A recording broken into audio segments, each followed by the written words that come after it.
मुंबई की कहानी उसकी चौलों में लिखी है। दगड़ी चौल, बायकला का किला, जहां सर्वाइवल रोज की लड़ाई थी। अरुण गवली यहीं पले बढ़े, क्रैम्प्ड कमरे में अपने पिता को टेक्सटाइल मिल्स में काम करते देखते। चौल प्लेग्राउंड और बैटल ग्राउंड दोनों थी। यहां रियल पावर नैरो गलियों में थी, जहां रिस्पेक्ट स्ट्रेंथ से मिलती थी। दगड़ी चौल में एक पर हमला सब पर हमला था। यही कोड गवली के फ्यूचर को डिफाइन करेगा। दगड़ी चौल के क्रूसिबल ने अरुण गवली की लेजेंड को आकार दिया। गवली का क्राइम में डिसेंट ग्रेजुअल था। पेटी थेफ्ट्स, स्ट्रीट फाइट्स और दोस्तों जैसे रमा नाइक और बाबू रेशिम के साथ एक्सटॉर्शन। जैसे जैसे मिल्स बंद हुई और जॉब्स गायब हो गईं, अंडरवर्ल्ड ने पावर के लिए एक शॉर्टकट ऑफर किया। उनका गैंग बायकला कंपनी, मटका गैम्बलिंग और प्रोटेक्शन रैकेट से शुरू हुआ। गवली क्वाइट लेकिन रूथलेस जल्दी ही एक की फिगर बन गया। बायकला कंपनी का इन्फ्लुएंस बढ़ा और जल्द ही उन्होंने दाऊद इब्राहिम की डी कंपनी का ध्यान आकर्षित किया। दाऊद के एनफोर्सर्स के रूप में काम करते हुए गवली ने ऑर्गेनाइज्ड क्राइम के मैकेनिक्स सीखे। लेकिन गवली कभी भी फुट सोल्जर बनकर सेटिस्फाइड नहीं था।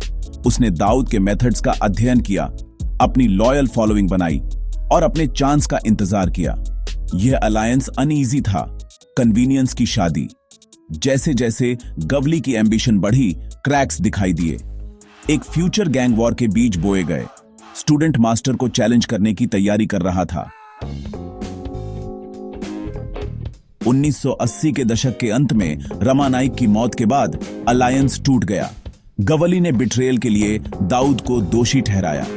वेंजेंस ने गवली को डी कंपनी पर खुला युद्ध घोषित करने के लिए प्रेरित किया।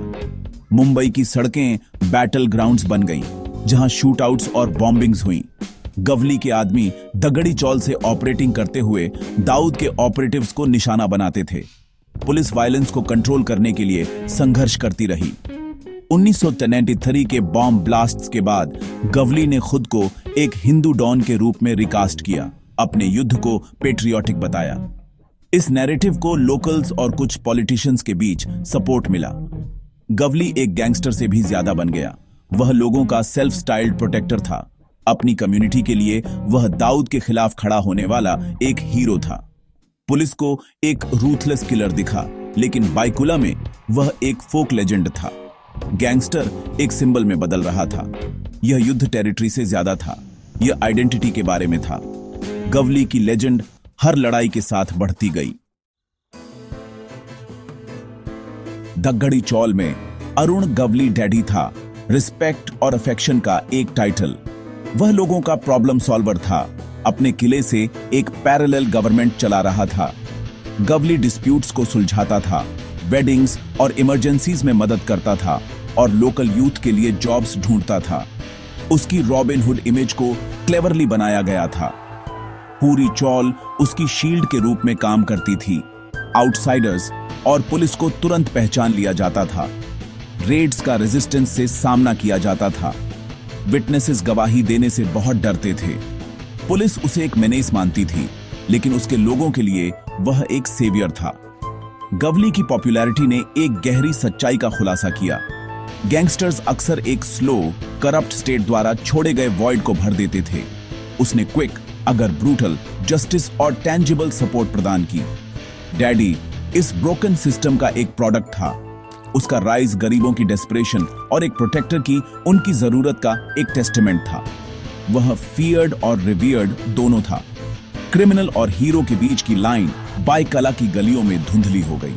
गवली की लेजेंड शहर की फेलियर्स में ही निहित थी। 1990 के दशक के अंत में पुलिस का दबाव बढ़ने पर गवली ने एक नई शील्ड, पॉलिटिक्स, की तलाश की। 2004 में उसने अखिल भारतीय सेना शुरू की, एक protector of the Marathi common man के रूप में कैंपेनिंग करते हुए। डैडी के रूप में उसकी रेप्यूटेशन ने उसे चिंचपोकली असेंबली सीट जीती। गैंगस्टर एक एमएलए बन गया, पावर के उन हॉल्स में बैठा जहां उसने कभी डिफाइंस किया था। उसकी जीत ने एस्टैब्लिशमेंट को चौंका दिया, ट्रेडिशनल पॉलिटिशियंस में पब्लिक डिस्ट्रस्ट को उजागर किया। गवली के पास अब लेजिटिमेसी और लॉ के खिलाफ एक शील्ड थी, लेकिन कंट्रोवर्सी उसके पीछे पीछे चलती रही। उसका क्रिमिनल पास्ट कभी दूर नहीं था। पुलिस उसका पीछा करती रही, कन्विंस्ड कि उसका पॉलिटिकल करियर एक फ्रंट था। उसका टेन्योर लॉ मेकर और अंडरवर्ल्ड फिगर के बीच एक बैलेंसिंग एक्ट था। पॉलिटिक्स एक एंड नहीं थी, बल्कि उसकी सागा में एक नया चैप्टर थी। गवली के कदम ने क्राइम और गवर्नेंस के बीच की लाइंस को धुंधला कर दिया। डॉन एक पॉलिटिशियन बन गया था, लेकिन शैडोज बनी रहीं।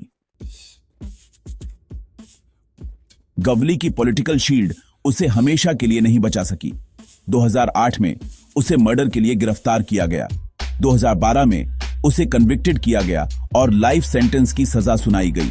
जेल में भी उसकी लेजेंड दगड़ी चौल में बनी हुई है। उसका परिवार और पार्टी बनी हुई है, उसके ऑडेशियस राइज की एकोस। चौल शांत है, लेकिन डैडी का मिथ बना हुआ है।